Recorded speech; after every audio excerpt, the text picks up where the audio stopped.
اجازت ہو تو ایک دو پوچھ لیتا ہوں، وقت بھی اجازت ہے؟ جزاک اللہ سے. میں خود بلا رہا ہوں آپ کو.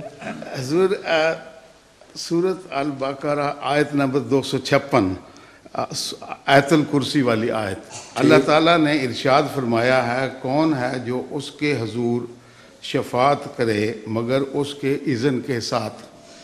حضور دین اسلام کے مطابق یہاں یقیناً حضرت صلی اللہ علیہ وآلہ وسلم کو ہی یہ اذن دیا گیا ہے.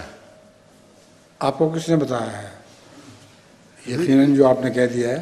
حضور یہی میں پوچھنا چاہتا ہوں کہ رسول اللہ صلی اللہ علیہ وسلم کو اذن جو شفاعت کا ہے وہ تو امت کے لیے اور سب کے لیے ہے، لیکن یہاں یہ مراد ہے کہ حضور صلی اللہ علیہ وسلم کے علاوہ کون ہے جو خدا کے حضور شفاعت کرے سوائے اس کے کہ اس کو اذن دیا جائے. حضرت مسیح موعود علیہ السلام کا ایک واقعہ آتا ہے.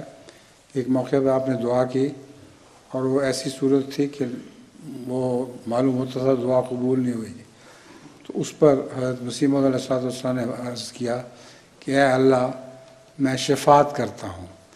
تو اس پر یہ آیت آپ کو الہام ہوئی، من ذا الذی یشفع عندہ الا بإذنہ. اس پہ حضرت مسیح علیہ السلام کی حالت بہت غیر ہو گئی، بہت گریہ زاری کی اور معافی مانگی اللہ سے. تو اللہ نے فرمایا انک